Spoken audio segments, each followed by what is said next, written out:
মুসলমান বন্ধুরা আমার কথাগুলো সুন্দর করে বুঝবেন। হযরত শাহ আশরাফ আলী থানভী রাহমাতুল্লাহি আলাইহি বন্ধুরা আমার তিনি একটা কিতাব রচনা করেছেন বেহেশতি জিওর। সেই কিতাবের ভিতরে বন্ধুরা আমার এত সুন্দর একটা ঘটনা বন্ধুরা আমার লিখেছেন।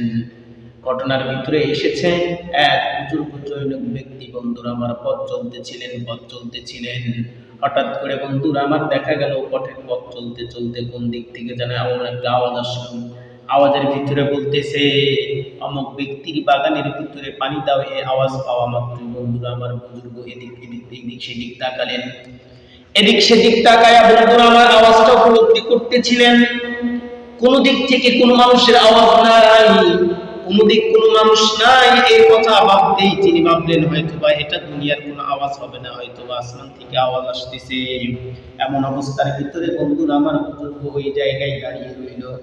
হঠাৎ করে দেখতেছেন ওই জায়গায় দাঁড়ানোর পর বন্ধুরা আমার মেঘের কোনো চিহ্ন নাই। হঠাৎ করে কোন দিক থেকে যেন বন্ধুরা আমার এক টুকরা মেঘ আসলো। এরপরে অপর দিক থেকে মেঘ আসলো। এরকম মেঘ আস্তে আস্তে একা একা জমা হয়ে গেল। বন্ধুরা আমার মেঘগুলো যখন জমা হয়ে গেল, বুজুর্গ চিন্তা করলেন কোন ব্যক্তি এত বড় আমলদার, যে ব্যক্তি বড় ব্যক্তির কথা আসমানের ভিতরে ডাইরেক্ট শব্দ করে বলা হয়। অমুক ব্যক্তির বাগানের ভিতরে পানি দাও, এই কথা বন্ধুরা আমার বলা হয়। এই অবস্থা দেখার জন্য বন্ধুরা আমার ওই বুজুর্গ হাঁটি হাঁটি পা করে বন্ধুরা আমার চলতেছিলেন মেঘের পিছু পিছু। হঠাৎ করে কিছু দূর যাওয়ার পর বন্ধুরা আমার দেখলেন মেঘগুলি একত্রে বন্ধুরা আমার আসমানের সাথে ধাক্কা খাওয়ার পর বন্ধুরা আমার মুষলধারে বৃষ্টি শুরু হয়ে গেল। এমন অবস্থার ভিতরে বৃষ্টি শুরু হয়ে গেল। বৃষ্টি পড়ে ওই নালা দিয়ে যাইতেছিল, বৃষ্টি পানিগুলো খুব ভালো করে পড়বে। ওই অবস্থার ভিতরে বন্ধুরা আমার ওই পানির পিছনে ওই লোকটা দেওয়া শুরু করে দিলেন বুজুর্গ আল্লাহর বান্দা।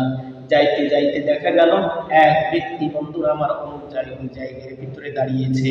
যেই জায়গার ভিতরে দাঁড়ায়া ওখান থেকে পানি উঠায় বন্ধুরা আমার সেই পানিগুলো এমন ক্ষেতের ভিতরে দিচ্ছেন। ক্ষেতের ভিতরে দেওয়ার পর বন্ধুরা আমার কাজ শেষ হওয়ার পরে ওই ব্যক্তি বুজুর্গ জনৈক ব্যক্তি তাকে জিজ্ঞাসা করলেন তোমার নাম কি? এই নাম শোনার পর বন্ধুরা আমার যেই নামটা ওই মেঘের ভিতরে শুনেছিলেন সেই নামটা ওই ব্যক্তি বলল।